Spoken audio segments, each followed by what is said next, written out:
Karena judulnya provokatif. Judulnya adalah dari Zakir Naik sampai Saksi Yehova. Aku agak takut sekarang. Sebagai fansnya Zakir Naik, Dulu sempet ngefans banget sebenarnya. Bahwa ada orang brother I tell you. seorang mau melayani Tuhan karena melayani Tuhan itu bakal identik dengan penderitaan sekali lagi. Dan dari saat itu aku memutuskan buat aku nggak mau percaya sama Tuhan. Dan dia bilang kalau kamu bisa nunjukin Yesus mengatakan akulah Tuhan sembahlah aku, maka kau akan meninggalkan Allah. Dia ngomong gitu. Itu yang pertama. Lalu yang kedua dia bilang lihat nggak, kamu nggak bisa membuktikan Yesus Tuhan. Jadi yang selama ini kamu ikuti bukan Yesus tapi ajaran gereja. Ajaran gereja. Jadi dia memisahkan. Pendeta lu yang ajarin lu itu. Yes, Yeah. Paulus yang Paulus, ajarin ya. gitu. Jadi saat itu aku yang kayak lah iya benar juga ya gitu. Kalau Yesus Tuhan kenapa dia nggak pernah bilang akulah Tuhan sembahlah aku? Ini aku bakal jadi Islam kalau seperti ini. Karena Ini aku nggak tolong di menemukan highlight Yesus. nanti di depan nih. Kayaknya aku bakal jadi Islam. Nah itu harus. Oke lanjut. Iya. Kalau aku tiba-tiba ketemu orang Islam dan bilang kamu mau syahadat nggak Sar? Aku akan lakukan itu. Ih sampai begitu ya. Sampai gitu. Ya aku takutkan hanya keluarga aja. Ini maksudnya keluarga akan ngomong apa? Bagaimana menurut lu dengan orang yang berargumen begini? Yudas itu berjasa karena Yudas orang Kristen diselamatkan. Ya. Argumen Oke. Iya. kau sebut. Tolong. Main api nih. Enggak apa-apa, enggak usah di-cut, enggak apa-apa ya. Kita apa ada. Jadi perjalanan ketemu Saksi Yehova itu di situ. Di situ. Aku sempat ngobrol dengan banyak orang berbeda. Mungkin terhitung 6 sampai 8 orang saksi yang berbeda ada. Gua kadang suka berharap disamperin sama mereka. Sebenarnya kita bisa minta. Iya juga ya. Iya. Gue pengen tahu sebenarnya lu percayanya apa sih? Iya. Dan gue juga kadang-kadang pengen usil sih. Betul. Kadang-kadang. Satu hal yang kita tahu dengan pasti dari kehidupan Yesus adalah dia mati. Bukan digantiin. Bukan Tapi ada posibilitas itu nggak? Menurut lu?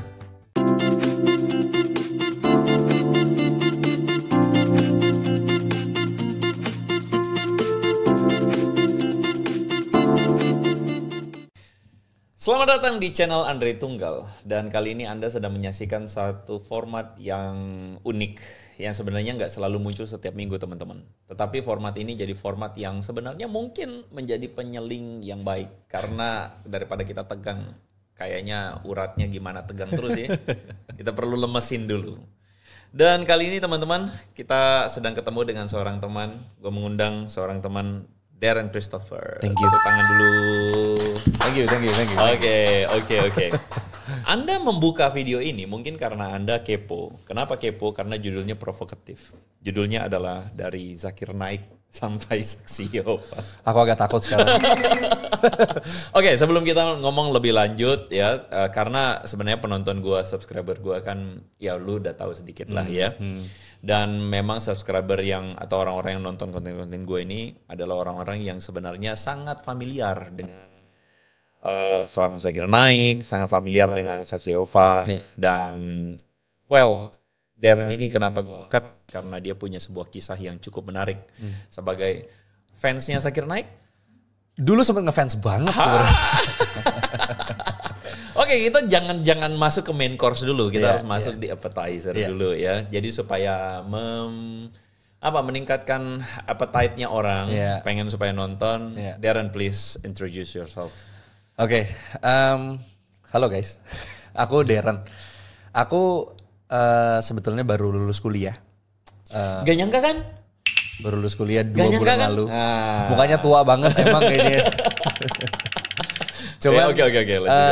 Aku adalah mahasiswa hubungan internasional sebetulnya. Oke. Jadi menggiati politik bukan menggiati agama. Meskipun kalau di HI pun kita sempat membahas agama juga. Kita bahkan ada mata kuliah namanya Islam politik.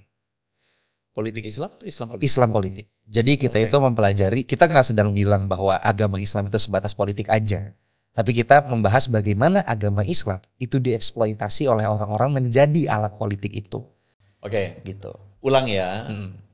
Agama Islam yang dieksploitasi. Yang dieksploitasi, betul. Ya, sama seperti misalnya ada Kristen dieksploitasi. Betul. Gitu ya. Betul. Oke. Ya, jadi sama seperti misalnya dulu di Irlandia ada perseteruan sektarianisme antara Kristen dengan Katolik.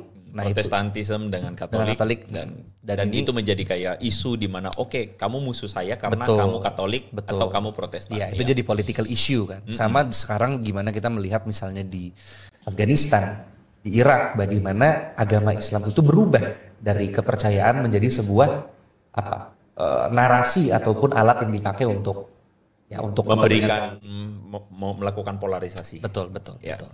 Kepentingan politik. Oke. Betul. Jadi belajar HI tapi sangat senang dengan filsafat dan terkhususnya filsafat ketuhanan gitu.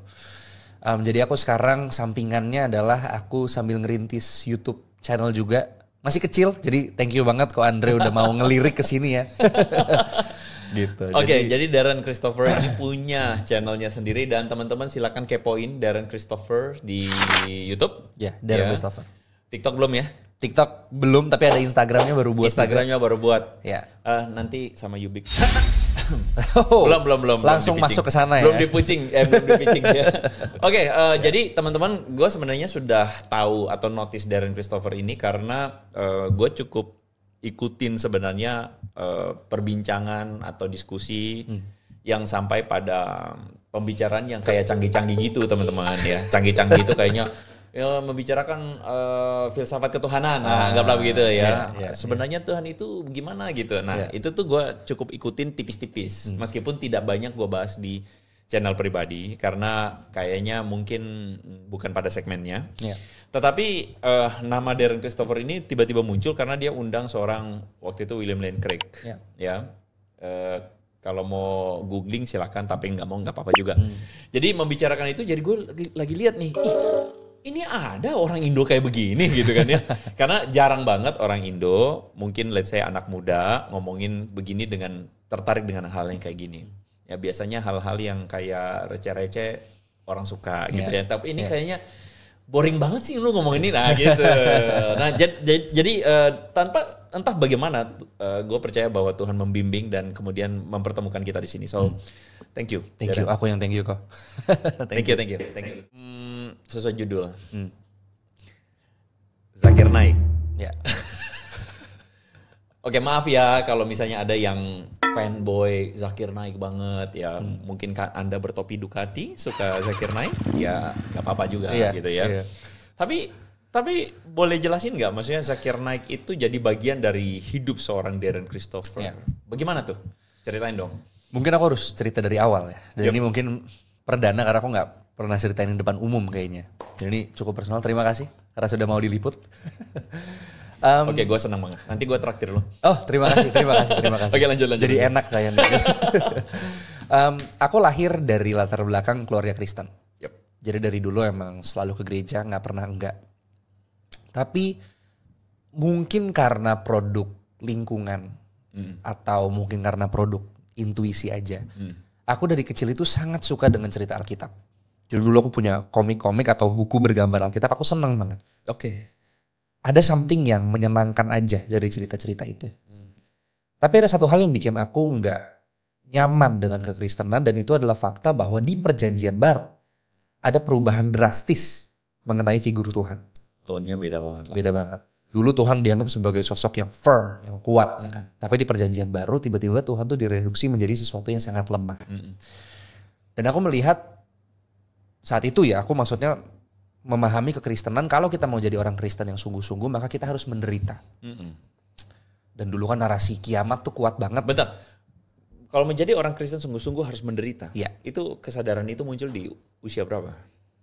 SD kelas 2 kayaknya. Udah ketahuan dia pikirannya udah capek dari dulu. Udah berat. Dulu karena gua waktu kelas 2 SD nggak mikir gitu. Nah ini nggak tahu karena apa, tapi ya itu agak aneh sih. Ini kesimpulan yang sangat-sangat spesifik loh. Iya. Serius, dan gak banyak orang Kristen menyadari itu. Mungkin ini di-emphasize karena dulu tuh narasi kiamat tuh sangat kuat. Dan dulu kan perdebatan kiamat itu pre-tribulation, mid-tribulation atau post-tribulation. Kira-kira kapan orang Kristen akan di-deliver atau diselamatkan sama Tuhan dari zaman-zaman penderitaan yang akan muncul di kelas 2 SD. Jangan-jangan udah tahu lagi ada pre, mid atau post. Kelas SD tahu. Oh my goodness. Tapi karena sering dengar cerita-cerita dari orang gitu, nggak tahu ya. Why? Tapi itu bikin takut. Jadi dulu aku inget banget pernah ada masanya aku tuh nggak bisa tidur setiap malam karena aku takut kapan kiamat akan datang dan kita nggak akan diangkat. Dan karena kekristenan itu identik dengan penderitaan, aku percaya Tuhan gak akan mengangkat kita sampai kita semua sudah disiksa, baru kita diangkat ke surga. Waktu itu mikirnya. Waktu mikirnya kayak gitu. Gak bisa tidur. Gitu. Sehingga ya itu, aku suka banget Perjanjian Lama, mulai dari Kejadian sampai nabi-nabi kecil setelah keruntuhan Israel, aku senang banget. Tapi Perjanjian Baru aku sangat gak suka. Karena again identik dengan penderitaan itu. Gitu ya? Ya. Terus? Jadi in a sense aku punya love-hate relationship dengan kekristenan. Oke. Aku senang ke gereja, tapi di sisi lain aku sangat takut kalau sampai aku harus melayani Tuhan. Wow. Tiba-tiba waktu aku kelas 6 SD ada satu pendeta di sekolah minggu manggil aku. Jadi waktu di sekolah tuh aku harus nyatet ibadahnya khotbahnya soal apa. Lalu harus ada tanda tangan dari pembinanya. Jadi memang aku di sekolah Kristen dan artinya kita nggak bisa bolos gereja karena kita mau nggak mau harus ada catatan itu. Pas aku lagi minta catatan ke saat itu pembina atau pendeta yang khotbah, dia ngomong gini, kamu umur berapa? Dia bilang, aku saat itu 12 karena kelas 6 SD kan. Dan dia bilang, kamu nanti umur 17 bakal dipakai Tuhan. Itu aku lemes banget karena again aku punya love-hate relationship itu kan. Okay. Aku ingat banget aku pulang ke rumah, aku langsung doa berlutut di kamar, aku bilang Tuhan, jangan gitu loh, karena ini my worst fear, tiba-tiba jadi nyata. Dan terlepas ini benar atau salah ya, karena kita tahu banyak orang di luar sana suka mengatasnamakan Tuhan bilang kamu bakal ini dan itu. Terlepas itu, tapi aku sangat ketakutan. Semenjak itu aku makin gak bisa tidur, karena aku merasa ini sama kayak Yunus yang diminta ke Niniwe dan dia sangat gak mau gitu kan. Dan aku adalah orang yang senang baca buku. Jadi aku kalau khususnya ini agak TMI, tapi kalau aku boker pasti baca buku. Kalau kelupaan baca buku, aku bakal ambil sabun Lifebuoy aku bacain belakangnya. Gitu, karena kalau nggak aku bakal bengong dan dan aku nggak enak karena ngerasa nggak nyaman gitu ya. Tapi saat itu aku lupa bawa buku dan kebetulan nggak ada sampo itu di sekitar untuk aku bacain isinya gitu. Dan jadi aku keinget sama kata pendeta itu dan aku bilang sama Tuhan, aku bilang kalau itu benar dari Tuhan, coba ngomong sekali lagi, aku bilang gitu. 2 minggu kemudian, aku nggak cerita apapun ke siapapun soal ini. Tiba-tiba aku pulang sekolah, aku dipanggil sama kakak tingkat. Ini masih SD? SD, kelas 6. Kakak tingkatnya SMP kelas 1. Masih ingat siapa orangnya. Dia datang, dia cuma manggil, Deren, kemarin Tuhan ngomong sama aku, kamu bakal dipakai Tuhan. So kaget kan? Itu beneran? Enggak lah, bercanda, masa lu percaya sih dia ngomong gitu. Dan aku makin, wah ini gak bercanda nih artinya. Iya, meskipun dia merasa itu bercanda. Iya, tapi itu ngomong sekali lagi itu personal, kan. Iya. Dan biasanya kan orang seperti itu, dipakai Tuhan segala macam kan. Aku malah enggak. Yoi. Karena aku merasa, loh ini aku gak mau gitu. Aku gak mau melayani Tuhan karena melayani Tuhan itu bakal identik dengan penderitaan sekali lagi. Dan dari saat itu, aku memutuskan buat aku gak mau percaya sama Tuhan. Jadi, ketidakpercayaanku dengan Tuhan, ateisme yang aku miliki saat itu bukan sesuatu yang muncul secara organik. Tapi sesuatu muncul karena yang ada satu reason. Yes. Ketakutan di balik itu. Ya, yang berusaha aku justify, kasarnya gitu. Ada sekitar setahun aku tetap ke gereja karena sekali kan gak bisa bolos ya. Tapi aku menolak segala sesuatu yang berbau pelayanan.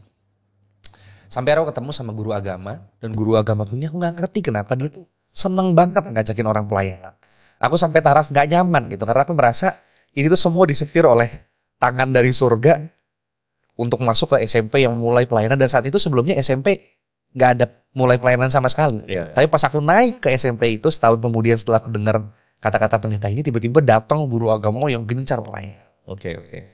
Jadi menolak cukup lama sampai akhirnya di SMP 1 itu atau SMP 2 ya mungkin ya. Aku akhirnya luluh gitu. Aku terbuka. Oke, fight. Kita lihat aja ini akan dibawa kemana. Akhirnya aku pelayanan, aku jatuh cinta sama pelayanan. Dan karena aku jatuh cinta sama pelayanan, jatuh cinta untuk belajar, aku jadi kepo untuk mempelajari kira-kira agama seberang seperti apa sih gitu. Oh, mulai dari kepo dulu dengan mulai dari seberang. Kepo itu. Dan akhirnya aku tiba-tiba out of nowhere langsung kepikir. Itu pasti pelan-pelan ya. Tapi aku juga lupa. Pemantiknya apa tuh aku lupa. Oke. Cuman intinya dari situ aku mulai cari, aku juga lupa nyari apa ya. Tapi pokoknya tiba-tiba aku stumble upon sosok yang namanya Zakir Naik ini. Zakir Naik. Nanti tolong dikeluarkan mukanya di sini, wajahnya di sini yang sangat mempesona itu. Iya. Jenggotnya juga mempesona. Iya. Lanjutkan. Dan pas aku nonton, aku sadar kalau beliau adalah orator yang sangat baik. Oke. Bagus banget. Maksudnya kalau kita ngomong dari segi retorika bagus sekali. Dan aku nggak akan bisa mendina itu hingga saat ini. Lo waktu pertama kali nonton itu sudah langsung bisa bedain nggak soal masalah ada kesadaran bahwa dia nih orator yang baik, orang yang mengangkat, yang beretorika dengan baik. Lu udah ada kesadaran itu nggak? Belum. Atau baru as it is aja? As it is. Oke. Karena aku merasa dia sangat-sangat persuasif, ya kan? Iya. Meyakinkan banget. Meyakinkan gitu. Dan format dia tuh menarik. Bahwa ada orang. Brother, I tell you. Lanjut. Ya kan, dia ada orang nanya, lalu dia bisa menjawab dengan sangat cepat dan dengan sangat precise. Dan dia menjawabnya bukan dari dia loh, dia menjawab langsung di ayat lu kan begini kan? Iya, betul, gitu kan? Dan itu sangat menarik, ya kan? Kayak kasarnya dia nggak ngomong dari outsiders perspektif, tapi dia langsung membicarakan dengan perspektif Kristen ini loh. Lihat nggak loopholes-nya di sini dan di sini. Gitu. Aku nonton dia cukup lama dan pelan-pelan tuh aku merasa imanku tuh terkikis gitu. Oh iya benar ya. Dan Oke, hal apa yang sebelum lu lanjutkan? Apa komen pertama Zakir, masih ingat gak yang bikin lu kayak shocking buat lu? 2 sebetulnya. Karena mungkin dia tuh magnificent karena dia memberikan taruhan yang sangat besar. Kan dia bilang, kalau kamu bisa nunjukin Yesus mengatakan, akulah Tuhan, sembahlah aku, maka kau akan meninggalkan Allah. Dia ngomong gitu. Iya. Itu yang pertama. Lalu yang kedua dia bilang, lihat gak? Kamu gak bisa membuktikan Yesus Tuhan. Jadi yang selama ini kamu ikuti bukan Yesus tapi ajaran gereja. Jadi dia memisahkan. Pendeta lu yang ngajarin lu itu. Yes, Paulus yang ngajarin itu. Gitu. Jadi saat itu aku yang kayak, lah iya benar juga ya gitu. Kalau Yesus Tuhan kenapa dia gak pernah bilang akulah Tuhan sembahlah aku. Lama, cukup lama lu berada dalam kebimbangan karena itu. Lama. Jadi nah ini aku punya teman. Dan ini teman yang sangat berjasa. Dia dari dulu adalah orang yang sangat-sangat pinter. Jadi dulu di sekolah itu dia selalu kalau kelas selalu tidur. Selalu tidur, tapi entah kenapa dia ngerti. Mesti dia tahu gitu. Iya. Jadi aku pernah sekali, ini agak OT sih, tapi ini menarik banget. Kita ada ujian akhir semesternya. Ini kayaknya SMP 2 atau SMP 3. Fisika dan dia tidur. Kita lagi pelajarin waktu karena aku IPA ya. Bukan, ini kan SMP gak ada IPA IPS ya. Tapi waktu kita lagi pelajarin soal gerakan parabola.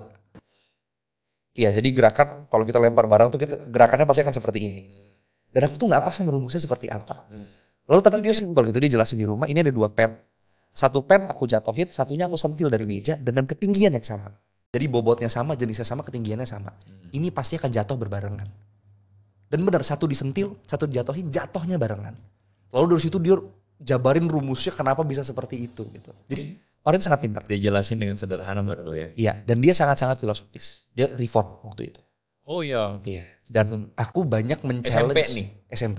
Jadi SMP 2, SMP 3. SMP 2, SMP 3. Okay. Jadi dia sekarang pun dia way ahead of me karena dia sangat-sangat pintar. Aku nggak pernah ketemu orang kayak gitu. Oke. Sampai sekarang masih kontek-kontekan. Kontekan, tapi sayangnya dia udah nggak percaya Tuhan sekarang. Oh iya. Jadi ini kayak cerita Star Wars ya. Oke. Ya, Anakin Skywalker yang dibilang tiba-tiba dia berubah ya kan gitu. Tapi kita masih kontekan, kita masih teman baik. Dan aku banyak cerita soal keresahan gue sama dia. Dan dia, ya maksudnya dia mencoba untuk persuade, tapi saya tuh gak berhasil. Aku sampai cerita ke guru agamaku yang membawa ke pelayanan, aku kayaknya juga gak berhasil. Kayaknya aku bakal jadi Islam kalau seperti ini. Karena ini aku gak tolong di highlight nanti di depan ya. Kayaknya aku bakal jadi Islam. Nah itu harus di ini. Oke lanjut. Iya, kayaknya aku akan menjadi Islam.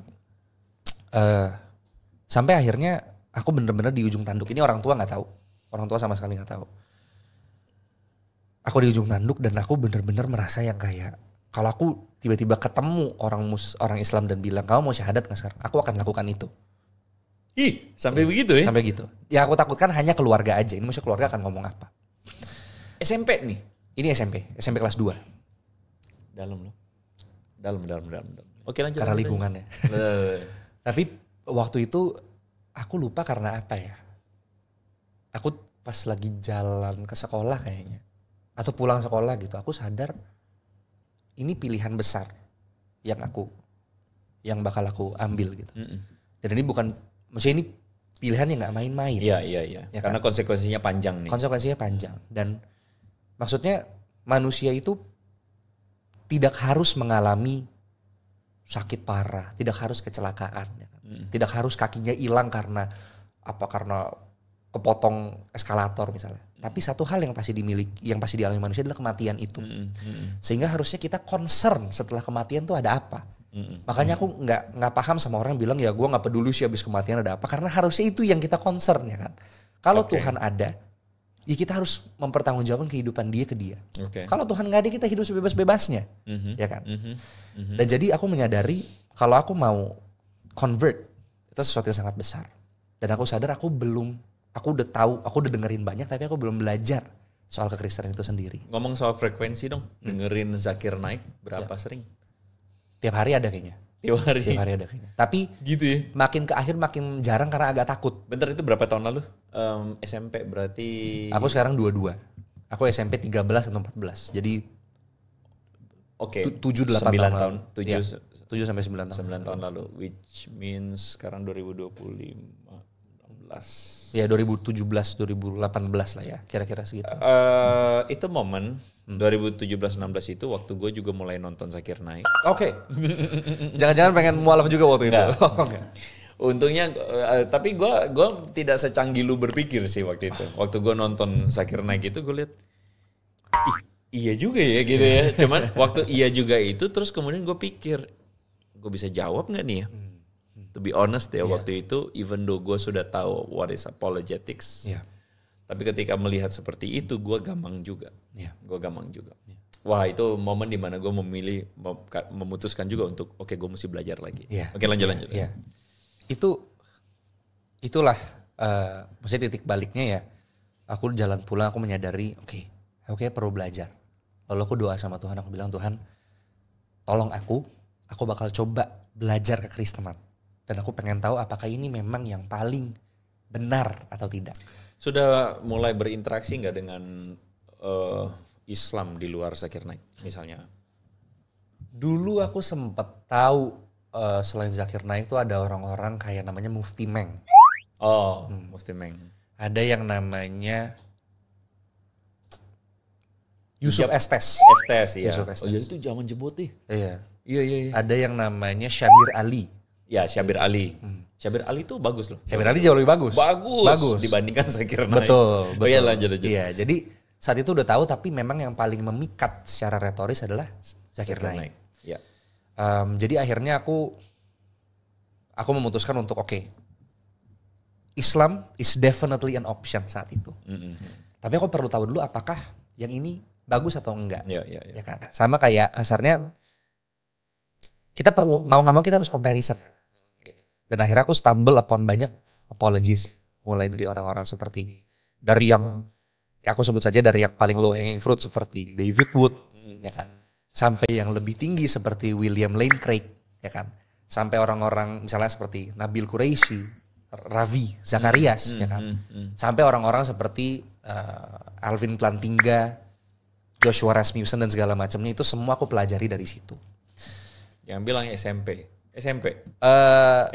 Kalau yang Joshua Rasmussen gitu-gitu SMA dan kuliah. Tapi orang-orang seperti David Wood, Nabil Qureshi, pokoknya yang memang mereka tackling Islam itu taunya di SMP kelas 3 kira-kira. SMP kelas 3. Kayak kelas 3 sih. SMP kelas 3 masih main tenang-tenangan gitu. Bola plastik. Ini malah karena gak bisa main bola. Akhirnya nonton gini ya. Kerjaan gue masih naik gunung turun gunung gara-gara kerusuhan. Oh iya. Lah SMP dulu lagi kerusuhan tapi kerusuhan Ambon. Kerusuhan Ambon. Jadi gue survivor dari konflik horizontal gara-gara agama. Nah, itu salah satu hal yang sebenarnya jadi alasan kuat kenapa gue harus bikin konten gue, karena gue merasakan pedihnya kebencian atas nama agama. Itu pedih sekali. Nah, cuman ada orang-orang yang nonton ini mungkin Anda masih benci. Sakit entar. Nah, gitu kira-kira. Jadi yang kita harus lawan adalah intensi kebencian.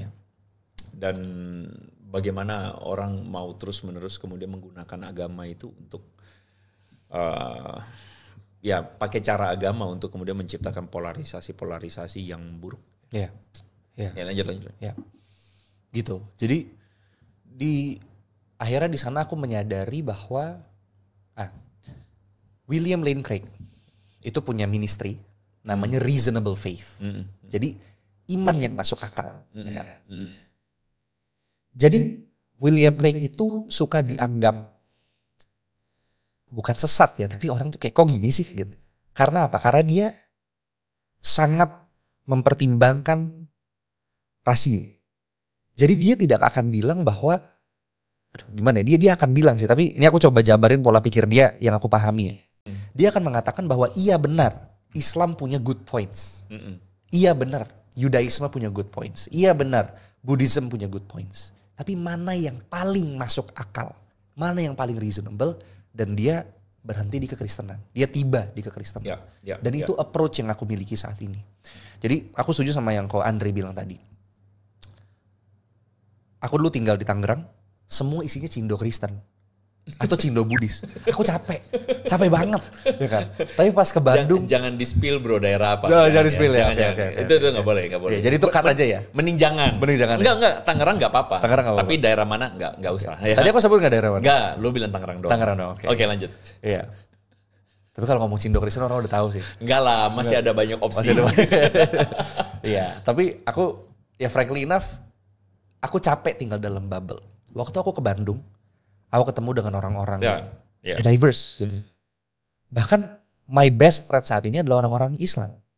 Jadi, dan mereka tahu bahwa aku orang Kristen. Dan kita suka mendiskusikan itu. Oh lihat nih, Tuhan lu ngomong begini gitu. Kita bahkan bisa bercanda yang offside, mereka ke aku ke mereka. Kesalahan kita kadang-kadang itu kan kita tinggal dalam bubble itu. Iya. Dalam bubble dan akhirnya kita tuh langsung ketika melihat ada orang identitasnya tertentu, langsung stereotipenya begini. Iya. Salah banget. Iya. Salah banget. Betul. Jadi aku merasa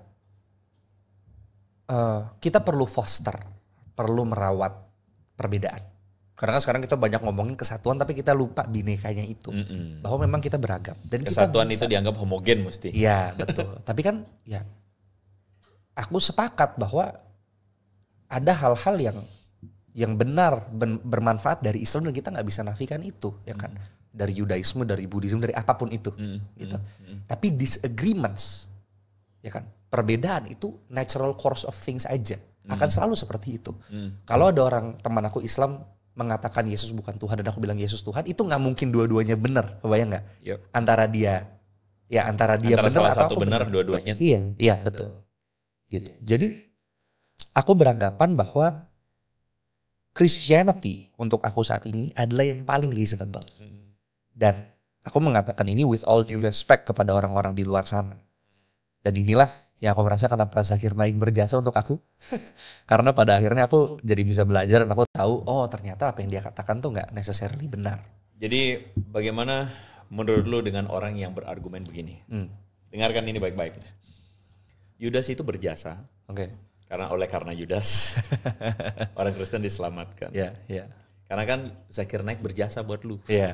Karena ada Zakir Naik, akhirnya lu beneran jadi Kristen. Menurut lu argumen itu gimana?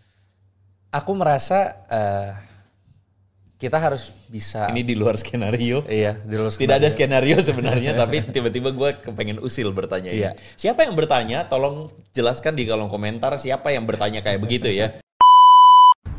Yang menyerahkan Yesus ke imam Yahudi siapa? Yudas Iskariot. Iskariot. Yudas Iskariot bisa menyerahkan Yesus ke imam Yahudi karena apa? Uang. 30 keping perak. Iya. Tapi sebelumnya waktu perjamuan kudus apa? Dia dibisikin sama siapa? Setan. Siapa Iblis. sih? Iya. Betul apa enggak? Iya. Ini udah lama gak baca Bible nih pasti. Iya, lah ada berapa tahun. Bener kan? Berarti kalau iblis nggak membisiki Yudas, bakal Yesus disalib nggak? Enggak. Kalau Yesus nggak disalib, bakal ada penebusan dosa nggak? Nggak ada. Nggak ada. Karena sudah terjadi penebusan dosa, berarti iblis berjasa apa berdosa? Berjasa. Kan nggak jadi ada penebusan dosa tuh. Kalau berjasa masuk surga, masuk neraka? Iya, nggak tahu tuh dia di mana.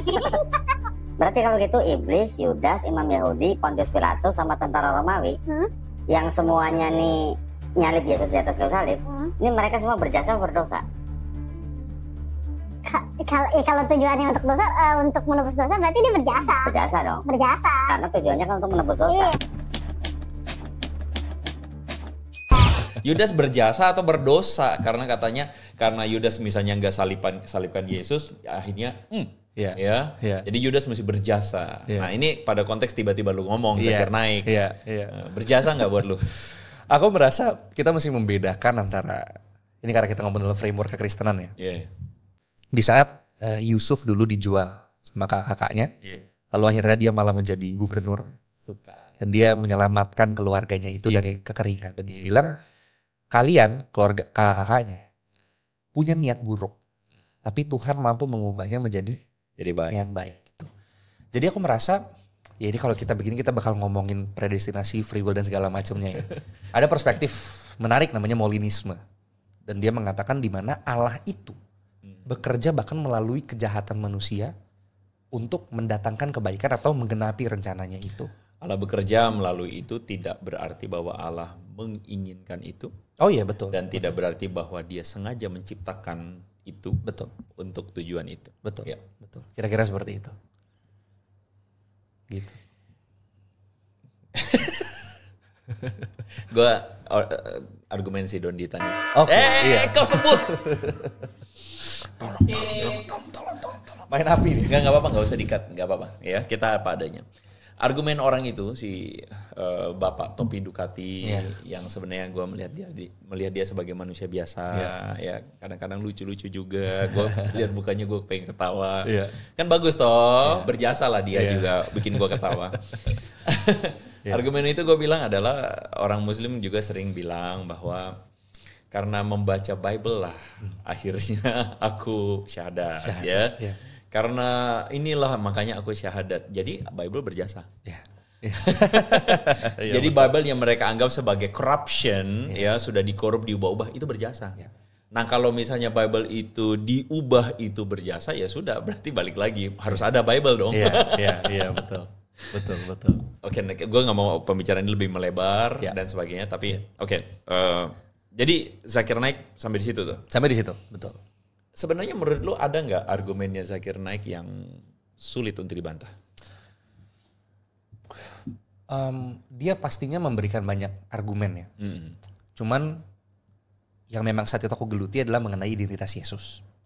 Dan ada beberapa faktor yang menurut aku melemahkan Zakir Naik. Apa perlu aku cerita di sini atau perlu banget ya.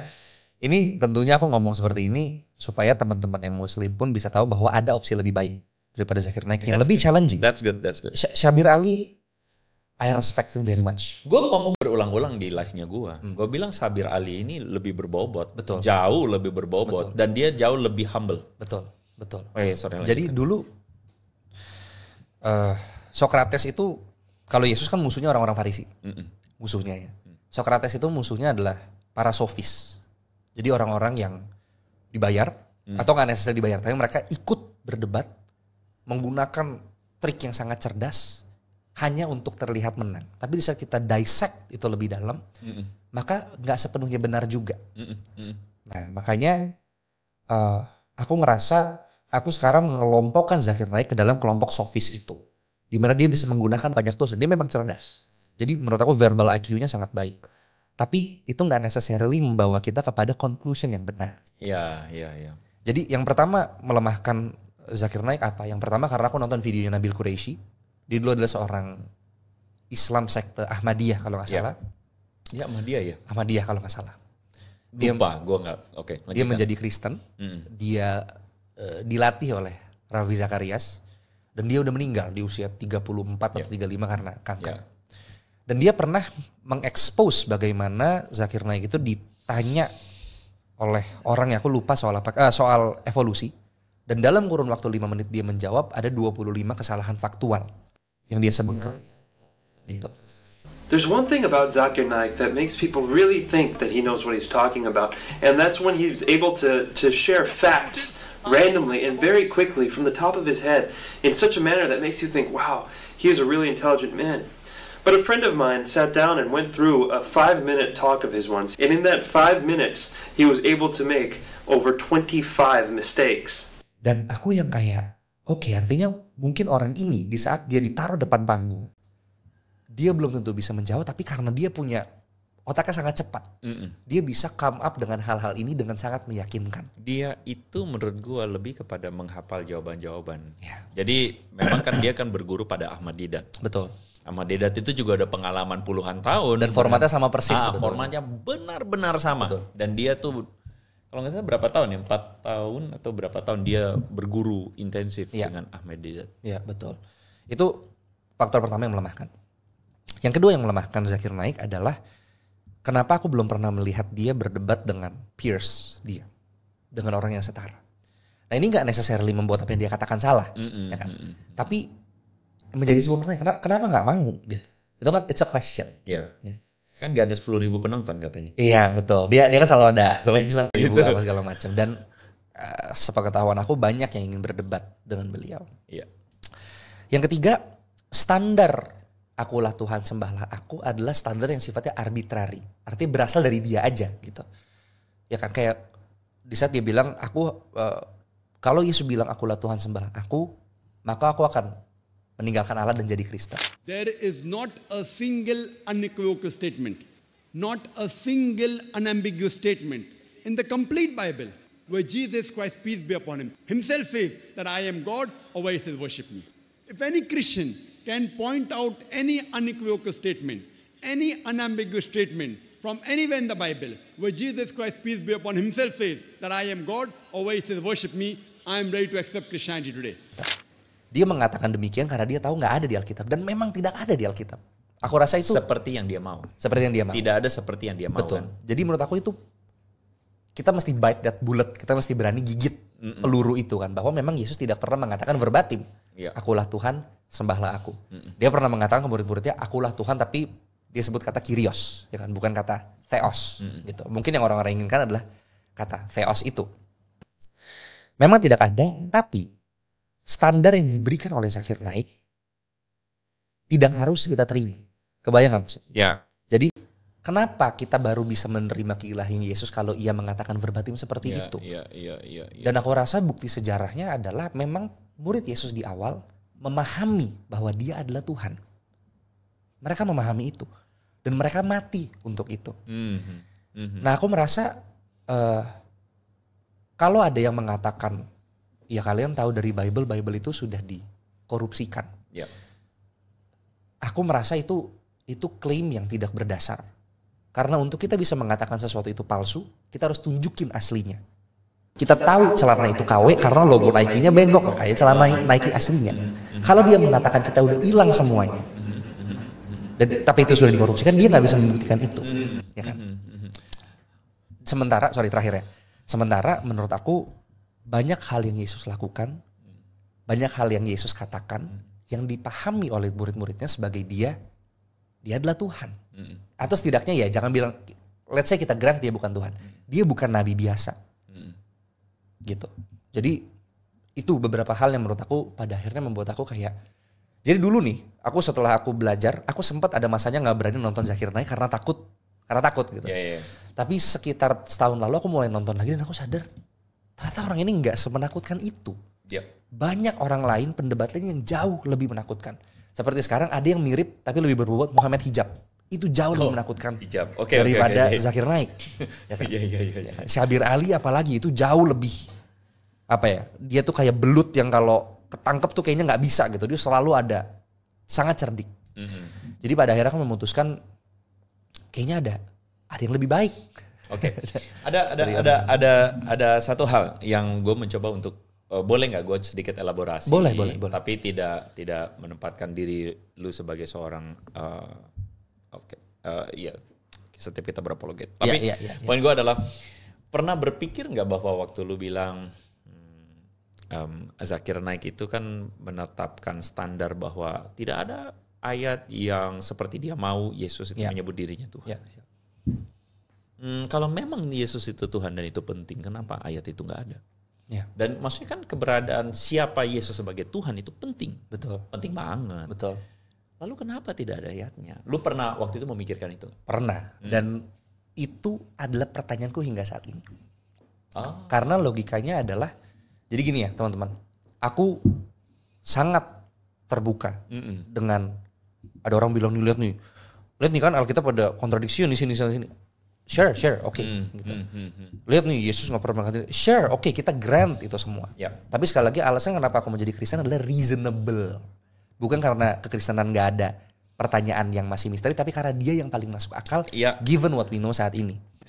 Nah jadi tentu itu menjadi pertanyaan, karena logikanya gini, kalau Tuhan ingin sebanyak mungkin orang selamat, harusnya dia menampakkan dirinya dengan lebih jelas. Dan dengan kalau dia ngomong, akulah Tuhan sembahlah, tentunya kita nggak akan ada perdebatan yang ada saat ini, betul kan? Lebih kurang ya gitu. Tapi again, dulu ada konsep namanya two powers in heaven, di mana di surga itu ada beberapa narasi seakan-akan ada bukan dua penguasa ya, tapi two powers, dua kekuatan di surga, dua pengaruh di surga. Di mana misalnya kayak di Mazmur ya, ada ayat di mana Yahweh berbicara kepada Yahweh gitu. Aku lupa ayatnya, aku nggak bisa kutip sekarang ya. Entitas sorgawi ya. Iya, jadi ada ayat di mana. Oke, lanjutkan dulu. Di mana Daud mengatakan, The Lord will say to my Lord, aku akan menjadikan musuh-musuhmu pijakan kakimu loh. Itu ayat itu. Aku lupa di mana ya. Ntar please teman-teman bisa cari. Ya. Lalu misalnya kayak di Daniel ada orang yang duduk di tahta, ada yang di awan-awan di samping tahta tersebut gitu. Dan Yesus menyamakan dirinya sebagai two powers itu yang ada di surga. Itu yang pertama. Yang kedua, menurut aku di saat kita mengambil kelakuan Yesus, perilaku Yesus atau tindakan Yesus secara in isolation satu persatu, kita bisa mengatakan ya nggak harus Tuhan yang melakukan itu. Yesus bisa menyembuhkan orang, bangkitin orang dari kematian, itu nggak harus Tuhan. Bisa aja ada orang lain yang didoakan, yang diberikan Tuhan kekuatan itu. Tapi kalau kita ambil kehidupan Yesus secara kumulatif, maka kita bisa mengatakan bahwa ini bukan manusia biasa, ya kan? Dan sekali lagi kita tahu bahwa murid-murid Yesus meyakini bahwa Dia adalah Tuhan. Mereka mati. Dan mereka mati untuk itu. Jadi itu salah satu hal yang sangat amat sulit dibantah, bahwa ada orang yang berani mati untuk itu. Tapi gue tahu pasti ada yang berpikir begini, enak aja lu Dre misalnya, cadas juga ya. Emang cuma Kristen doang, agama lain juga ada tuh yang berani mati. Beda, karena ada keuntungan yang berbeda. Kekristenan itu berbicara tentang bagaimana orang justru malah rugi, kehilangan banyak hal demi iman kepada Yesus. Betul. Bahkan ajaran Yesus sendiri itu bukan untuk kemudian mendapatkan atau gain benefit pada waktu itu juga. Jadi banyak yang kemudian kalau dengan agama lain kan bisa macam-macam, termasuk salah satunya gain benefit. Lu berani mati, tapi kalau lu lagi hidup lu dapat sesuatu. Iya, betul. Dan maksudnya aku nggak sedang bilang bahwa orang yang berani mati untuk sesuatu itu pasti benar kepercayaannya, nggak juga, ya kan? Kayak dulu kalau di zaman Viking ada konsep Valhalla, di mana orang yang berperang dan mati di medan perang akan masuk ke Valhalla, ya kan? Tapi kan kita tentu kayaknya kita akan tahu, kita akan sepakat ya bahwa kayak kita nggak percaya sama itu, ya kan? Juga ada cerita, aku nggak tahu apakahnya di Quran atau di hadits, tapi ada cerita seorang budak, aku lupa namanya siapa, mungkin Bilal or something, dia disiksa, mau nggak kamu menyangkal nabimu? Dan dia bilang aku tidak mau menyangkal itu, dan dia mati untuk itu. Jadi emang contoh ini banyak. Aku nggak sedang bilang bahwa ini semua pasti benar, karena tentunya tidak. Tapi aku sedang bilang there's a reason, ada alasan kenapa mereka percaya itu. Nah makanya kita harus mencoba untuk mendissect apa yang jadi reasonnya mereka. Betul, exactly. Itulah yang perlu kita selidiki. Kenapa orang-orang Viking ini berani mati untuk Valhalla? Kenapa sih? Aku lupa namanya, kita sebut saja si Bilal ya. Ntar kalau salah tolong dikoreksi. Kenapa Bilal ini berani mati? Kenapa orang-orang ini murid-muridnya berani mati? Itu yang perlu kita ketahui, yang perlu kita cari tahu. Wow, oke. Bro, jadi pencarian lu itu berhenti pada SMA? Lebih tepatnya aku lebih settle sewaktu SMA. Oke. Katanya jadi settle pada waktu SMA. SMA, betul. Dan kemudian akhirnya tidak, ini lebih reasonable buat gua. Betul. Kristenan. Betul. Oke. Ya. Bagaimana dengan saksi Yehova? Oke, ini menarik ya. Jadi aku itu personally lebih sensitif sama offshoot kekristenan. Offshoot tuh kayak, aku gak mau pakai kata sekte karena itu agak negatif konotasinya. Iya. Tapi kita sebutnya sekte ya, for lack of a better word. Kekristenan pada waktu Yudaisme itu ya. Kekristenan itu dianggap sebagai sempalan. Iya. Iya. Iya. Ya oke lah, bisa dibilang sekte meskipun itu negatif, tapi kayaknya itu satu kata. Karena gak ada kata yang lebih baik, kita pakai aja kata itu. Iya. Dan aku lebih sensitif sama sekte-sekte kecil yang muncul dari kekristenan. Iya. Dan mencoba ngeklaim inilah kekristenan yang sebenarnya. Iya. Aku lebih sensitif sama itu daripada sama kepercayaan lain yang memang Yang udah di luar kita sebut Kristen. saja independen gitu. Oh oke. Karena itu kalau misalnya kita punya toko kue gitu ya, misalnya anggaplah ada Kristen dan Islam, itu argumennya seperti enggak, toko kue itu kurang baik, kita yang baik. Misalnya kan kayak kalau Muslim suka mengatakan kita nih pembaruan, apakah itu kata yang lebih tepat gitu ya? Muslim. Argumen Muslim adalah kita itu adalah penggenapan. Iya, penggenapan. Yang asli, original. Original dan gitu. dan lebih baru dan lebih lengkap. Ya. Iya. Jadi itu sama aja kayak misalnya orang Muslim mau tahu kue, lihat nih ini coklat biasa, kita punya coklat black currant pakai choco chip gitu, lebih lengkap gitu kan. Aku bisa memahami itu. Iya. Tapi offshoots dari kekristenan akan mengatakan bahwa enggak, ini toko kuenya palsu, kita yang benar nih, ini toko kue coklatnya ini bohong gitu. Ini bukan coklat. Jadi aku akan lebih kok gitu ya sama orang-orang seperti ini. Aku pertama kali tahu soal saksi Yehova dari kecil. Karena papa suka ngomong, kalau ada mereka, jauhi. Jangan diladenin, maksudnya tutup pintu aja. Ya. Dan itu sebetulnya menumbuhkan, Curiosity. bukan curiosity, malah rasa takut dan rasa tertutup. Karena kayaknya, ini nggak boleh nih, haram banget nih. Iya. Tapi sewaktu aku belajar soal kekristenan tadi, aku jadi yang kayak, aku pengen tahu mereka tuh ngomongin apa. Ya. Dan akhirnya aku dapat suatu kartu nama saksi Yehova dari seorang pengemudi Grab bahkan waktu itu. Karena kita ngomongin Tuhan, dia kasih nih, kemarin aku datengin pendeta. Loh, ini mas saksi Yehova ya kan? Iya. Akhirnya aku kontak mereka, ada di website-nya kunjungi saya gitu. Dan akhirnya aku kontak dan kita ketemuan. Di luar rumah. Di luar rumah dong, gak mungkin Karena di rumah. kalau datang ke rumah kaget banget sama orang tua. Betul, tapi aku udah disclaimer. Aku bilang ke mereka bahwa aku bukan saksi.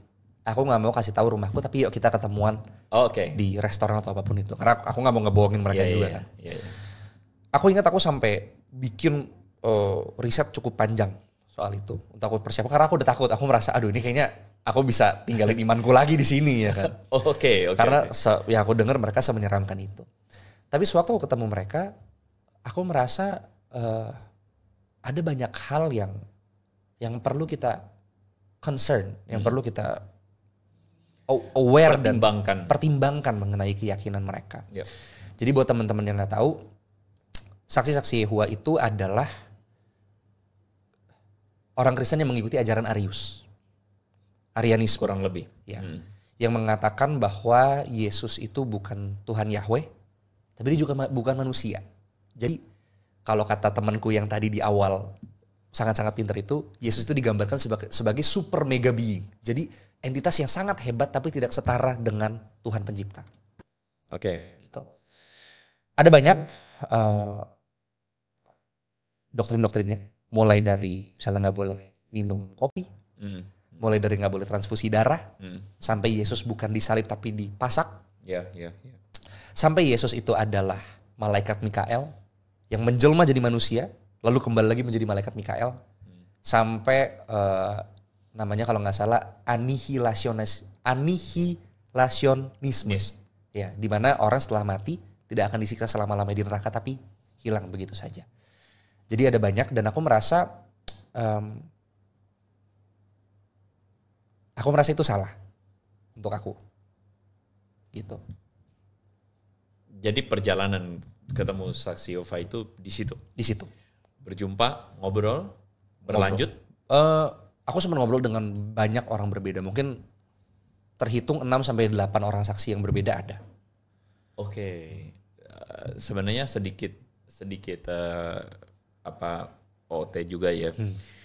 Gue kadang suka berharap disamperin sama mereka. Sebenarnya kita bisa minta. Iya juga ya. Iya. Tapi sih gue nggak mau gimana juga. Tapi gue berharap bisa disamperin dan gue pengen tahu sebenarnya lu percayanya apa sih. Dan gue juga kadang-kadang pengen usil sih. Kadang-kadang pengen gue usilin juga. Tapi anyway 6-7 orang itu sama. ininya selalu sama pada format yang sama atau formatnya sama. Jadi aku akan coba layout kenapa menurut aku ini concerning. Yang pertama, mereka mendinai doktrin Allah Tritunggal. Ya kan? Yang itu sebetulnya adalah termasuk ke dalam kepercayaan kardinal orang-orang Kristen. Yang kalau kita nggak percaya, kita tidak akan dianggap Kristen. Dan waktu aku tanya kenapa, selain karena Yesus, ya, ayat-ayat itu Bapa lebih besar dan segala macamnya, karena dia mengatakan Trinitas baru muncul di konsili Nikea. Dia mengatakan seperti itu. Tapi kita lupa bahwa konsili itu dibentuk karena ada isu yang harus diselesaikan. Selalu itu. Ya kan? Dan konsili Nikea dibentuk karena ada seorang bishop, uskup, namanya Arius, yang mengatakan bahwa Yesus lebih kecil daripada Allah Yahweh. Dan itu menjadi isu. Dan mereka lupa bahwa isu itu sedang berhadapan dengan kepercayaan kardinal itu kan. Betul. Tapi yang perlu kita highlight adalah kalau ini bisa menjadi isu, artinya itu bukan kepercayaan yang biasa, yang umum pada saat itu. Oke, menarik. Betul dong? Menarik. Kayak contoh misalnya aku teriak-teriak nih di tengah jalan. Bumi itu bulat, bumi itu bulat. Ya orang biasa aja gitu. Tapi kalau tiba-tiba aku bilang bumi itu kotak. Lalu tiba-tiba ada konsili yang untuk ngebahas bumi itu kotak atau bulat. Artinya kepercayaan bumi kotak ini bukan kepercayaan yang umum. Yang berarti kepercayaan Arius bahwa Yesus bukan Tuhan, bukan umum. Artinya sebelum daripada itu orang-orang sudah percaya Yesus adalah Tuhan. Hanya saja kita belum bisa membahasakannya. Dan Arius waktu pengaruhnya sangat besar. Ada buku bagus banget soal konsili Nikea. Ada PDF-nya bagus banget. Dan dia menjelaskan kenapa sih Konstantin itu sampai ikut campur. Karena saat itu Roma dipimpin oleh namanya tetrarki. Jadi itu satu lembaga kepemimpinan dipimpin 4 orang. Sama seperti Allah satu tapi ada 3 pribadi. Jadi kebutuhan politik Konstantin memang ada di sana. Menarik ini, menarik. Tapi konsili Nikea itu unik banget. Gitu. Karena setelah konsili Nikea akhirnya, pokoknya konsili Nikea ini bukan menciptakan doktrin baru tapi membahasakannya. Gimana caranya kita membahasakan supaya orang tuh nggak bingung? Makanya kan di dalam isunya waktu itu kebingungan. Betul. Karena orang jadi bingung di luar ini Yesus Tuhan atau bukan. Dan itu memang tricky issue. Kita nggak bisa deny itu. Tapi ya sama kayak gitu, misalnya kayak Arius mengatakan bahwa Yesus dan Bapa adalah homoiousios, serupa tapi tidak sama. Tapi orang-orang Nikea mengatakan homoousios, sama. Makanya di dalam kredonya dibilang God from God, light from light. Homoousios bukan homoiousios. Maka kita menjadikan deklarasi itu. Setelah itu Arius sempat diasingkan. Tapi lalu dia dikembalikan. Lalu pas dia dikembalikan, Arianisme itu sempat merajalela. Dan saat itu yang menentang Arianisme adalah Athanasius. Bahkan dia sampai diasingkan juga. Makanya waktu dia mati, ada istilah Athanasius contra mundum. Artinya Athanasius melawan dunia karena dia begitu gencarnya membela Allah Tritunggal. Jadi kita harus tahu bahwa ada yang bilang, oh ini Allah Tritunggal karena disahkan oleh institusi pemerintahan makanya dia jadi. Enggak gitu. Butuh waktu bertahun-tahun sampai akhirnya Athanasius berhasil mengembalikan itu. Nah sehingga itu kesalahan faktual. Dan yang kedua yang menjadi permasalahan aku akan coba sejujur mungkin ya. Aku merasa terjemahan dunia baru yang digunakan oleh para saksi itu adalah terjemahan yang banyak dimasukin kata-kata tambahan. Misalnya mulai dari Yohanes 1 ayat 1. En arche en hologos kai hologos et prosonteon kai theos en hologos. Dia mengatakan karena tidak ada kata ho theos tapi cuma theos kai theos en hologos gitu ya. Dia mengatakan itu artinya firman itu adalah suatu Allah. Allah yang terpisah. Bukan nggak ada de-nya. Nggak ada kata sandang pastinya, kata sandang mutlaknya. Sehingga mereka mengatakan, oh kita masukin kata suatu Allah aja. Maybe kita bisa tolerate itu. Tapi di daerah-daerah lain, dia juga bisa menambahkan kata-kata. Aku lupa di mana ya, tapi mungkin di Kolose ya, di mana Yesus dikatakan menciptakan segala sesuatu, dia tambahkan segala sesuatu yang lain. Di mana itu mengindikasikan bahwa Yesus adalah ciptaan dan dia menciptakan ciptaan yang lain. Ya kan? Aku sempat berargumen sama mereka, iya Yesus disebut Tuhan, Musa juga disebut akan menjadi Allah atas Fir'aun. Itu hanya gelar. Tapi kalau kita lihat di Filipi dikatakan bahwa very nature God. Yesus itu pada naturnya adalah Tuhan. Tapi dia mengosongkan dirinya. Ya. Ya kan? Di Ibrani dikatakan the fullness of God. Maka kepenuhan kealahan ada dalam Yesus.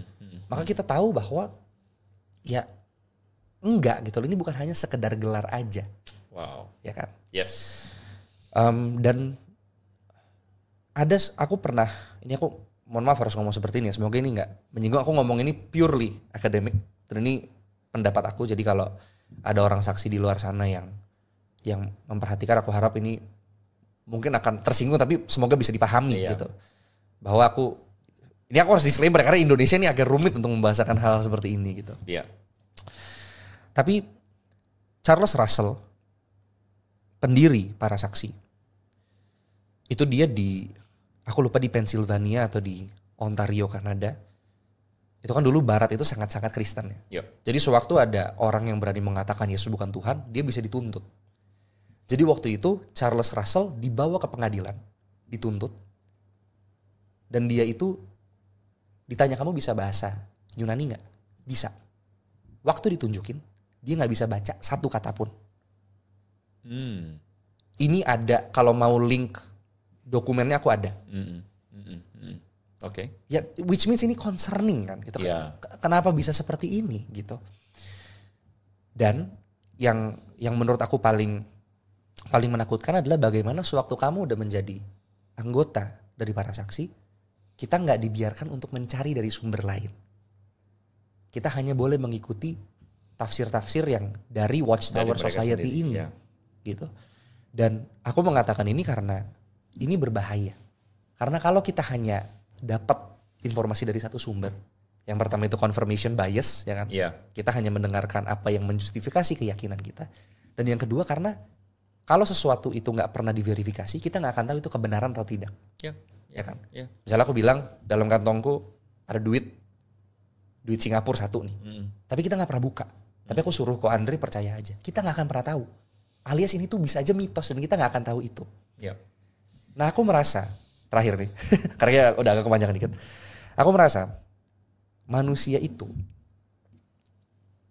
berbeda dari binatang lainnya. Karena kita mampu berpikir. Kalau kita mencabut fakultas atau kemampuan berpikir kita gak ada bedanya dengan binatang lain yang hanya manut-manut dan ngikut. Oke. Dan aku merasa sebagai negara demokrasi, kita harus mampu berpikir. Kita harus mampu cari informasi dari seberang dan mencocokkan dengan kepercayaan kita saat ini. Apakah ini benar atau tidak. Sekali lagi aku mengatakan ini bukan sebagai expert, tapi sebagai aku yang belajar dan aku memahaminya seperti ini. Kira-kira gitu. Obrolan Darren, harusnya kita bisa lihat bahwa dia adalah orang yang serius mau belajar untuk menemukan jawaban. Ya, bukan hanya sekadar membenarkan atau menjustifikasi apa yang dia mau percaya. Tapi dia mau belajar untuk menemukan, karena aku suka dengan ilustrasi yang tadi dia bilang. Di kantong dia ada duit $1 dan lu mesti percaya. Yeah. Nah, itu adalah satu hal yang tanpa sadar itu dilakukan oleh agama-agama. Betul. Tanpa sadar. Termasuk Kristen juga. Ya. Ada pengalaman-pengalaman itu. Nah, tapi oke, kan tadi kamu bilang termasuk pernah Kristen. Yang tadi misalnya yang di Eropa, Betul. Betul. Di Amerika, bahwa itu, ya itulah sometimes bias-bias itu yang kemudian painful ya. Makanya orang pada akhirnya karena rasa painful itu memilih untuk jadi anti-Kristen. Betul. Atau mungkin menggabungkan diri sebagai seorang ateis agnostik. Tapi kita nggak bahas itu. Ya. Tapi apa yang kemudian membuat seorang Darren Christopher ini menjadi Kristen? Kan tadi kamu bilang ini reasonable. Iya, betul. Boleh elaborasi sedikit ya? Ya. Jadi sama seperti banyak orang lainnya, termasuk Ko Andre juga, tadi kita sempat ngobrol di podcastku ya. Yang membuat aku Kristen adalah fakta bahwa Yesus memang mati dan bangkit. Aku sempat ngobrol dengan William Craig, seorang apologist yang mungkin terbaik saat ini. Yang gak terbaik tapi salah satu yang terbaik. Aku sempat ngobrol dengan Mike Licona. Ya. Orang Kristen yang mengakui di dalam Kristen, di dalam Alkitab juga ada kontradiksi. Kecil-kecilan itu memang ada. Tahu nggak Licona pernah oleh produk institusi sebelumnya terus kemudian dianggap karena tidak setara Betul. sejalan dengan itu dia diputusin kan. Iya. Ya, aku sempat tahu itu. Oh iya, oke. Lanjutkan. Dan bahkan Bart Ehrman, orang yang non-Kristen, itu mengakui bahwa kematian Yesus adalah sebuah kepastian. Ya.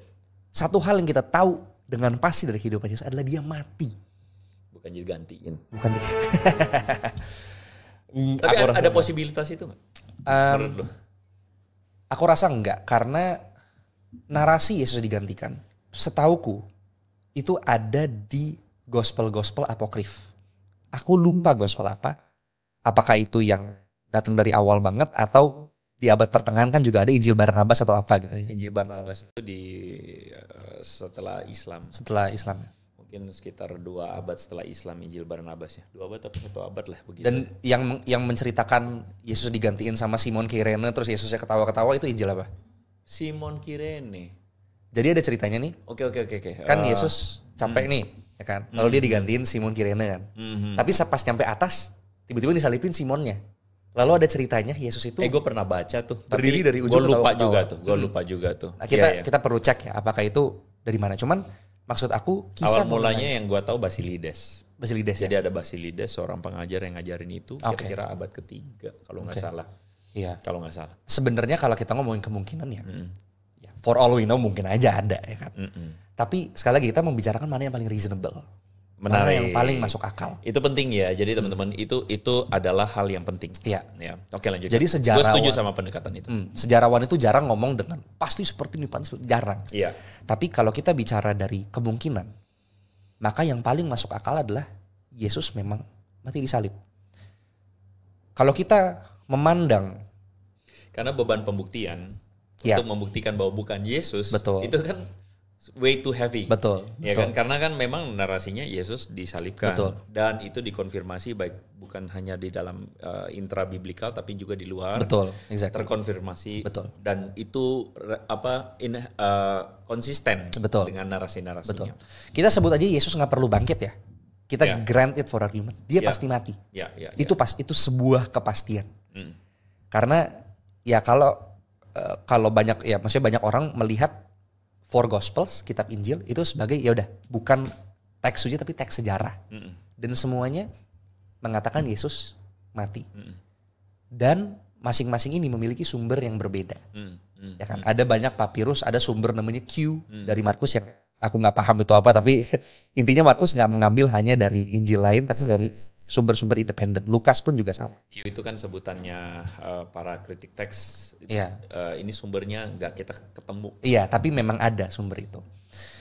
Tapi di luar sana kita juga punya sumber-sumber independen yang mengatakan memang Yesus mati. Ya kan? Flavius Josephus, Maraber Serapion, Pliny, gitu. Orang-orang ini memberitakan bahwa Yesus memang ada dan Yesus mati. Kalau Yesus memang mati, dengan segala rasa hormat, maka narasi bahwa Yesus tidak mati itu narasi yang tidak berdiri, yang nggak bisa berdiri, gitu. Sulit dipercaya. Sekarang pertanyaannya Yesus bangkit atau tidak? Ada terlalu banyak bukti dan aku coba, ini karena from the top of my head, aku akan coba ingat sebaik mungkin ya. Ada banyak bukti yang menguatkan kenapa Yesus itu bangkit. Yang pertama, kenapa yang mengunjungi Yesus itu wanita? Kalau orang-orang Yahudi emang pengen bikin cerita yang dipercaya, murid-murid Yesus lah, harusnya laki-laki. Karena saat itu ya wanita tidak dipandang seberharga itu testimoninya daripada laki-laki. Lantas kenapa wanita yang menemukan Yesus? Pertama itu. Jadi asumsinya itu adalah kalau misalnya ini mau bikin agama baru namanya Kristen, Yesus sebagai Tuhan. Maka untuk membuat agama ini appealing, menarik, harusnya untuk laki-laki dipercaya, kan harus dibuat supaya meyakinkan. Kayak mau jual produk ini harus meyakinkan gitu. Jadi saksi pertamanya harusnya laki-laki karena itu meyakinkan untuk orang zaman itu. Perempuan sangat amat tidak meyakinkan. Betul. Oke, lanjutkan. Yang kedua, ada yang bilang, mungkin bisa aja badannya diambil sama murid-murid, ya kan. Kalau misalnya badan diambil sama murid-murid dan mereka tahu badannya ada sama mereka, Yesus tidak bangkit, harusnya waktu mereka disiksa mereka sangkal. Karena waktu para murid disiksa, bener nggak Yesus bangkit? Yaudah deh, capek deh aku sebenarnya aku yang curi gitu badannya. Ya kan? Artinya tidak mungkin badannya dicuri karena kesaksian murid Yesus itu dijustify oleh kematian mereka. Yang ketiga, bisa nggak yang nyuri para pemerintahnya, orang-orang Yahudi atau orang-orang Roma? Nggak mungkin. Karena yang bilang badan dicuri itu orang-orang Romawi dan orang-orang Yahudi itu. Yang artinya badannya nggak ada sama mereka. Ya. Kalau badannya mereka miliki, mereka tinggal tunjukin, lihat nih. Ya. Ini badan orang yang bilang bangun. Gitu. Gimana dengan halusinasi? Aku rasa halusinasi itu tidak kuat untuk mengatakan Yesus bangkit dan bahkan orang-orang sampai mati untuk itu. Bayangin misalnya ada anggota keluargaku yang meninggal, mungkin aku sangat sedih, aku ketemu mereka, aku halusinasi. Tapi nggak mungkin aku bilang sama orang di sini, anggota keluarga itu bangkit lagi, nggak mungkin, ya kan? Dan halusinasi ini nggak terjadi ke 1-2 orang, tapi ke banyak orang di saat yang bersamaan. Ada yang pernah bilang pernah kejadian halusinasi bersama-sama. What do you say about it? Mungkin. Siapa ya yang ngomong itu ya? Argumennya siapa ya? Erman ya? Aku lupa deh, tapi mungkin itu Marian apparition, kemunculan sosok Bunda Maria mungkin. Iya, betul. Dan menurut aku unlikely kalau itu halusinasi. Karena yang lihat banyak orang, ada di Fatima, ada di mana, dan itu kemunculan sosok seperti Bunda Maria. I don't know what to do about it. Apakah aku harus jadi Katolik? I'm not sure. Tapi aku merasa itu bukan halusinasi belaka. Dan kemunculan itu tidak selalu berarti bahwa kamu harus jadi Katolik. Iya, betul. Ya, tidak mau menyinggung apa-apa ya, tapi betul. Kan kita lagi berbicara tentang sesuatu yang reasonable. Iya, betul. Misalnya muncul Hercules, saya kan tidak berarti gue mesti jadi agama pagan. Iya, betul. Bahkan even muncul Tuhan, tidak harus gue harus menjadi seorang yang teis. Betul. Dalam arti gue mengikut Tuhan, percaya Tuhan. Betul. Gini, percaya ada Tuhan itu hal yang berbeda dengan menghidupi iman sebagai seorang yang percaya Tuhan. Iya, betul. Lalu Paulus, aman gak sih ngomong gini? Menurut aku banyak orang Muslim itu mengkambing hitamkan Paulus karena Paulus bukan murid-murid Yesus. Kasihan Paulus. Iya. Karena dia bukan termasuk dari sahabat-sahabat Yesus yang memang saleh. Pakai bahasa sahabat-sahabat Yesus dia. Ya kita sebut saja seperti itu. Hawariun. Tapi oke, lanjut. Tapi mungkin ya kita anggap saja Paulus tidak kredibel. Iya. Tapi menurut aku ada satu ayat di Alkitab, lupa di mana sekali lagi, di mana Paulus itu menceritakan dia ketemu dengan Petrus untuk menyamakan berita yang dia sampaikan. Dan Petrus mengatakan ya ini memang sama. Polikarpus, muridnya Yohanes, juga menganggap Paulus sebagai rasul.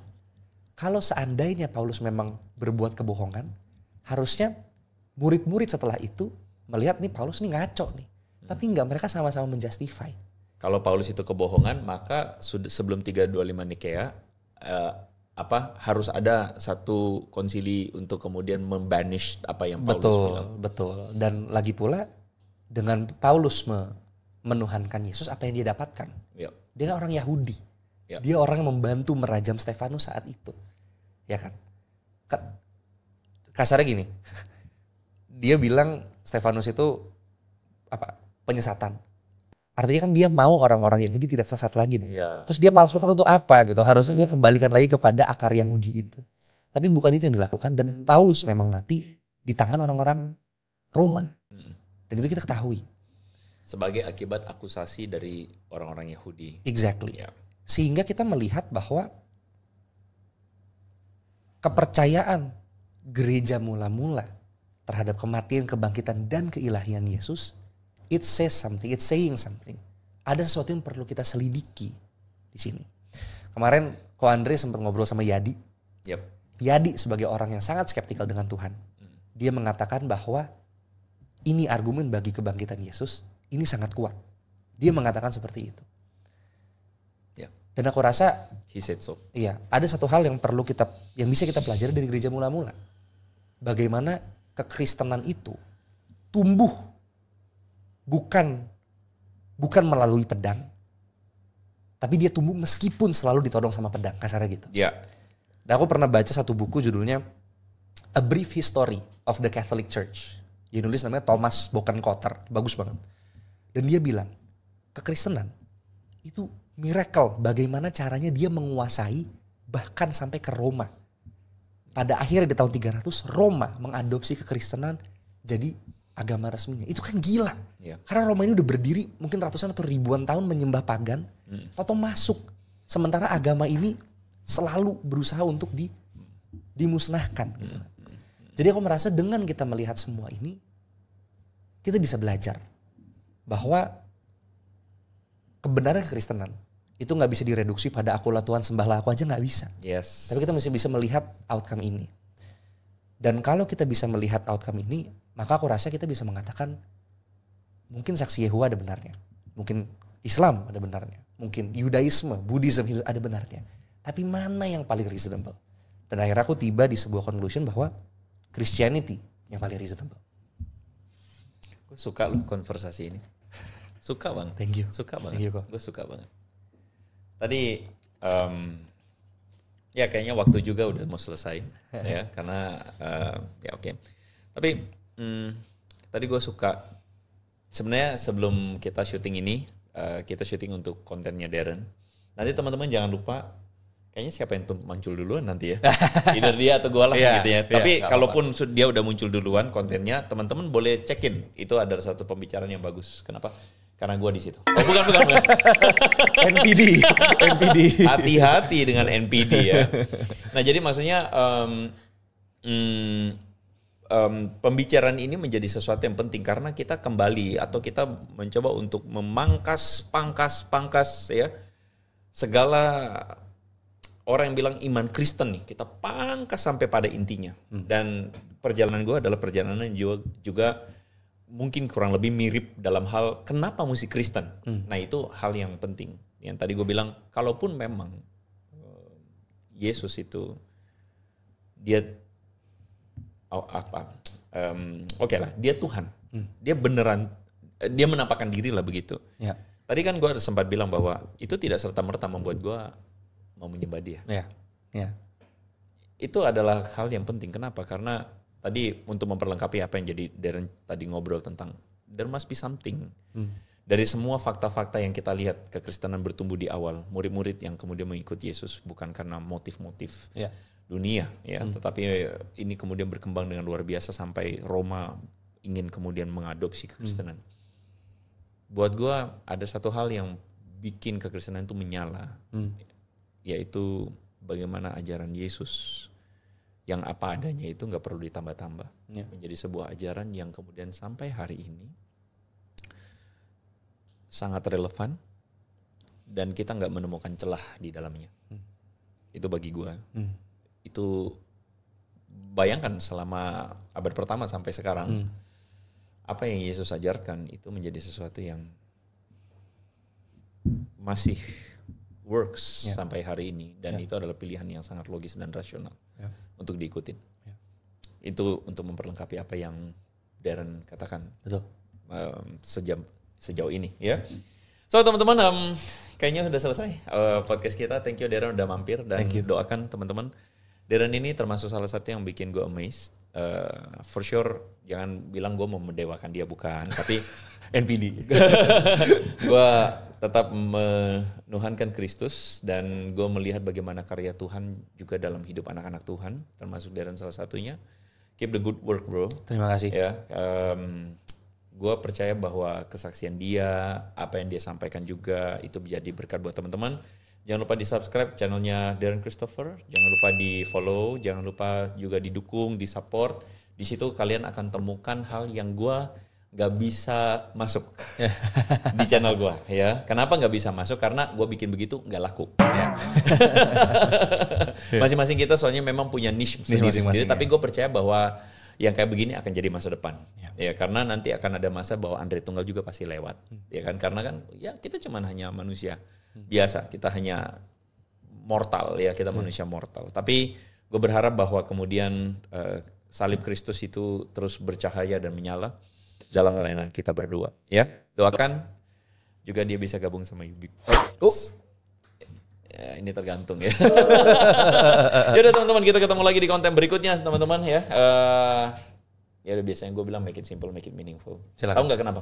Kenapa? Aku malah pengen nanya sebenarnya nggak sempat. Dari awal karena gue nggak bikin itu buat jadi konten apologetics sebenarnya. Gue nggak pernah bermaksud ke situ. Dari awal gue tuh cuman mengamati sesuatu. Terus gue pikir, oh rohaninya begini, ayatnya begini. Gue suka kemudian menemukan makna, meaning dalam segala. Makanya apa yang ribet gue pengen jadi simple, tapi meaningful. So make it simple, make it meaningful. God bless you teman-teman semua.